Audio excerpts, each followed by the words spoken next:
ኢትዮጵያን በአራት አቅጣጫ ሊወጓት ነው። ሰነድ ተፈራርመዋል። ሁሉንም ዝግጅት ጨርሰዋል። ይህንን የተናገሩት ጀነራል መሐመድ ተሰማ የምስራቅ እዝ አዛዥ ናቸው። የጦር መሳሪያ ለማስገባት ወሳኝ ስፍራ በሆነው የኢትዮ ሱዳን ድንበር ላይም የፋኖ ታጣቂዎች ከመከላከያ ጋር ከሰሞኑ ከባድ ውጊያ እያደረጉ ነው። ከወዲያ ጥግ የህወሓት ጀነራሎች ብልጽግና ሳይቀድመን እንቅደመው እያሉ ነው። ጥድፊያውን ተያይዘውታል። ነገሩ ለብልጽግና ትኩስ ድንች ሆኖበታል። አንዱን ሲለው አንዱ እያመለጠው ነው። ሁኔታዎች እንደ ትናንት እየቀጠሉ አይደለም። ተበታትነው ያሉ ኃይሎች በጋራ ቀስታቸውን ወደ 4 ኪሎ ደግነዋል። ፋኖ፣ ሻቢያ፣ ህወሓት፣ ግብጽና የአልቡርሃን ሱዳን ባንድ ግንባር ተሰልፈዋል። የጋራ ጥቃት ለመክፈትም እየተሰናዱ ነው። ይህ መረጃ ለመንግስት ደርሶታል። ጀነራል መሐመድ ተሰማ ከሰሞኑ በምዕራብ ጎጃም በግብጽና ኤርትራ አጋፋሪነት ፋኖና ህወሓት በጋራ በሁሉም አቅጣጫ ጥቃት ሊከፍቱብን ነው ሲሉ ከመጋረጃ ጀርባ እየተዶለተ ያለውን ሀቅ አደባባይ ገልጠውታል። እዚህ ጋር የሱዳንን ጦርነትና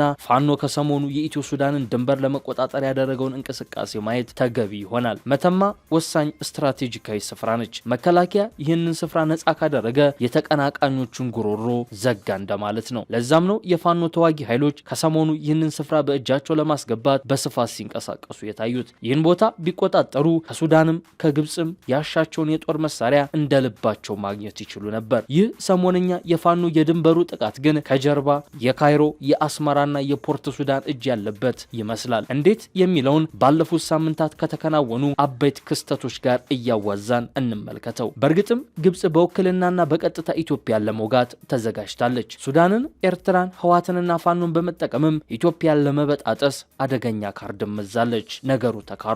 የተፈራው እሳትም ወደ ኢትዮጵያ ድንበር እየገሰገሰ ነው። የሱዳን ጦርነት ቀጠናዊ መልክ መያዝ ከጀመረ ከራርሟል። ከሰሞኑ በአልጀዚራ የተሰራጨው መረጃ ደግሞ የሱዳን ወላፈን ኢትዮጵያ መድረሱን ፍንጭ የሰጠ ሆኗል። በሱዳን ጦርነት ከአልቡርሃን ጦር ጎን ሆኖ እየተዋጋ የሚገኘውና ወልቃይትን ለመቆጣጠር ድንበር ላይ የሚገኘው የአርሚ 7 ታጣቂ ኃይል ከሰሞኑ ለጦርነት እንዲዘጋጅ ልዩ ትዕዛዝ ተሰጥቶታል።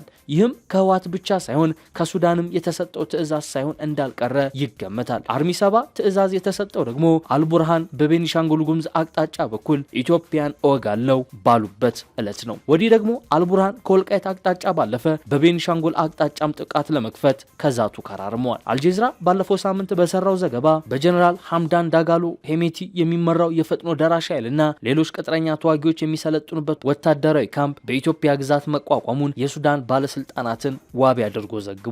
ይህን ተከትሎ በካይሮ የሚዘወረው የአልቡርሃን ጦር ከወልቃይት አቅጣጫ ባለፈ በቤኒሻንጉል ጉሙዝ በኩል ጥቃት ለመክፈት ዝግጅቱን ጨርሷል።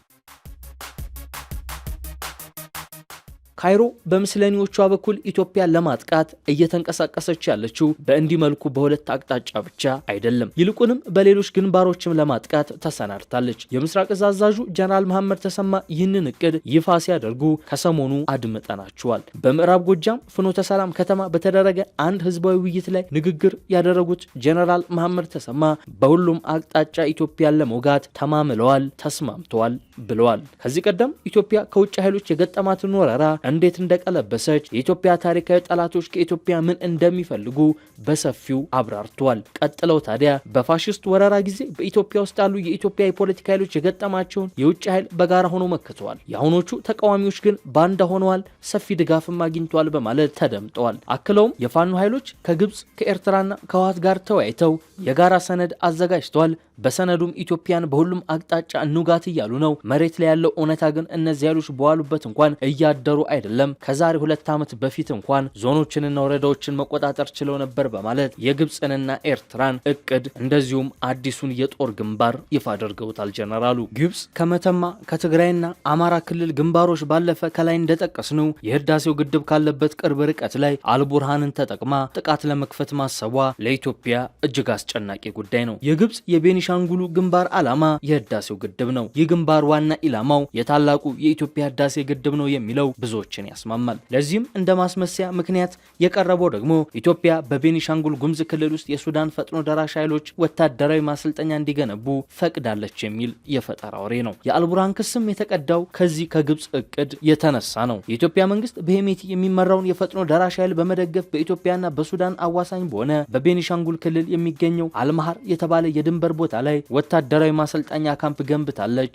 የሚል ነው። የኢትዮጵያ መንግስት ለዚህ ከ10 ሺህ ወታደሮች በላይ ማሰልጠን እንደሚችል በሚል በተገለጸው ወታደራዊ ማሰልጠኛ የሎጂስቲክ ድጋፍ፣ የአየር ትራንስፖርትና የአየር ማረፊያ ዝግጅት፣ የወታደራዊ ስልጠና ማኗል፣ አሰልጣኞችና የሰው ኃይል መድቧል በሚል ነው በአልቡርሃን የተከሰሰችው። በመሆኑም ይህን የስልጠና ቦታ አጥቅቶ ለመቆጣጠር በሚል ሰበብ የህዳሴው ግድብን ኢላማ ያደረገ ጦር ግንባር አልቡርሃን በሱዳን ምስራቃዊ አቅጣጫ በቤኒሻንጉል ጉሙዝ አዲስ ወታደራዊ ግንባር ለመክፈት በዝግጅት ላይ እንደሆኑ ግልጽ ሆኗል። ይህ ከመሰማቱ ከሳምንታት በፊት አቶ አንዳርጋቸው ጽጌ የተባሉ ፖለቲከኛ በአንድ ሚዲያ ላይ ቀርበው የመንግስት ይህንን ዓመት ከጨረሰ ተአምር ነው በማለት ምኞቱን ሲናገር ነበር። ይህ የህዳሴው ግድብን ኢላማ አድርጎ በቤኒሻንጉል ጉሙዝ ድንበር በኩል የተከፈተው የጦር ግንባር ከወታደራዊ ጠቀሜታው ይልቅ ጉዳቱ ያመዝናል። ከዚህ አንጻር 3 ቢሆንታዎችን ወይም ሴናሪዎችን ማስቀመጥ ይቻላል።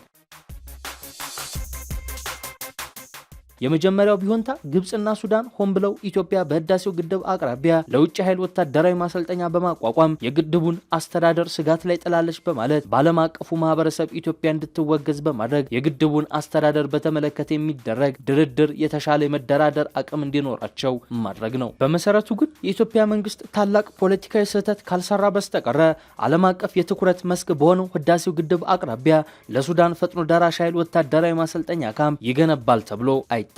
የግብጽን ስልትና አሰላለፍ እያጠና መክቶ ወደ አጥቂነት የተዛወረ አባይንም ገድቦ ያሳየ መንግስት ይህችን ስሌት ይስታል ብሎ ማሰብም እጅግ ሞኝነት ይመስላል። በመሆኑም ይህንን የሐሰት ክስ ኢትዮጵያ በተጨባጭ በተመሳሳይ ሚዲያ በማስተባበል ተቀባይነት እንዳይኖረው ማድረግ ትችላለች። ሁለተኛው ቢሆንታ ደግሞ ሱዳንና ግብጽ የቤኒሻንጉል በአፋርና በወልቃይት ድንበር በኩል የጦር ግንባር የፈጠሩ በማስመሰል ኢትዮጵያ በየአቅጣጫው የከበባ የህልውና ስጋት የተደቀነባት እንደሆነች እንድታስብ በማድረግ ወታደራዊ ወጪዋን በከፍተኛ ደረጃ በማናርና ሌሎች በአባይ ተፋሰስ ላይ የምትሰራቸውን የልማት ስራዎች እንድታቋርጥ በማድረግ ብሔራዊ ጥቅማቸውን ማስከበር ላይ ትኩረት ያደረገ ነው። ይህ ብቻ አይደለም። ኢትዮጵያ ወታደራዊ እንቅስቃሴዋ ከፍተኛ ወይም ኤክሰሲቭ ሚሊታራይዜሽን ከሆነ በሌሎች ሀገሮች ዘንድ እንደ ጸብ አጫሪ ኃይል ትፈረጅና የውጭ ቀጥተኛ ኢንቨስትመንትና የቱሪስት ፍሰት እንዲቀንስ ያደርጋል። በመሆኑም የኢትዮጵያ መንግስት ይህንን ቢሆን ግምት ውስጥ በማስገባት የአልጀዚራን ዘገባ እንደ ትክክለኛ የማይስተባበል መረጃ በመውሰድ ወታደራዊ ውሳኔዎችን ከመወሰኑ በፊት በሱዳን በኩል ያለውን ዝግጅት የተለያዩ ወታደራዊ መረጃ ምንጮችን መሰረት አድርጎ መረጃ በማሰባሰብ በመተንተንና የጠራ መረጃ በመጠቀም ትክክለኛ ውሳኔ ላይ መድረስ እንዳለበት አስተያየት ሰጪዎች ይናገራሉ። ይህን የሐሰት ድርጊትም ለዓለም አቀፉ ማህበረሰብ ለተለያዩ የመገናኛ ዘዴዎችና መድረኮችን በመጠቀምም ለዓለም አቀፉ ማህበረሰብ በማሳወቅ እንዲወገዙ ማድረግ አለበት በማለት ጥቁምታቸውን የሰጡ ጥቂት አይደሉም።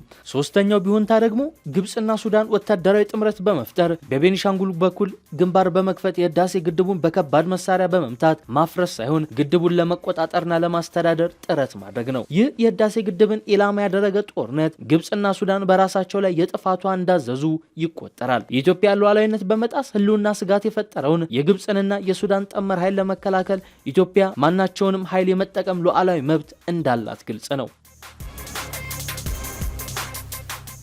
ከዚህ መካከል ከ600 ጫማ ከፍታ ላይ የሚገኘው የህዳሴ ግድቡ በጦርነቱ ጉዳት ከደረሰበት የፈርዖን ጦር የእስራኤልን ህዝብ ሲያሳድድ እግዚአብሔር ቀይ ባህርን በጦሩ ላይ እንዳጎረፈና እንዳጠፋቸው ሁሉ የህዳሴው ግድብ ውሃ ግብጽንና ሱዳንን ከምድረገጽ እንደሚያጠፋቸው ግልጽ ማስጠንቀቂያ መስጠትም አስፈላጊ ነው የሚሉ ተንታኞች አሉ። በመሆኑም ግብጽና ሱዳን ህዳሴውን ግድብ ለመያዝ የሚያደርጉት ወታደራዊ ጥረት ከጥቅሙ ይልቅ የህልውና ስጋት ይዞባቸው እንደሚመጣ ስለሚያውቁ ወታደራዊ የኃይል አማራጭን የመጠቀም ፍላጎት አይኖራቸውም ተብሎ ነው የሚገመተው። በእንዲህ መልኩ ኢትዮጵያ በጠላቶቿና በተቀናቃኞቿ ተከባለች። ተቀናቃኞቿ ጥቃት ሊከፍቱባት ከግራም ከቀኝም ከላይም ከታችም ከበዋታል። ነገሩ እጅግ አስፈሪ ብሎም አስጨናቂ ነው። ሁኔታው እጅግ አደገኛ መሆኑን ተከትሎ ታዲያ በርካቶች መንግስት ጠላት ቅነሳ ላይ ትኩረት እንዲያደርግ ምክረ ሀሳባቸውን እያቀረቡ ነው። በተለይም ከህወሓትና ፋኖ ታጣቂዎች ጋር ያለውን ውጥረትና ጦርነት በድርድር እንዲሁም በሰጥቶ መቀበል መርህ ወደ ራሱ በማስጠጋት የኢትዮጵያን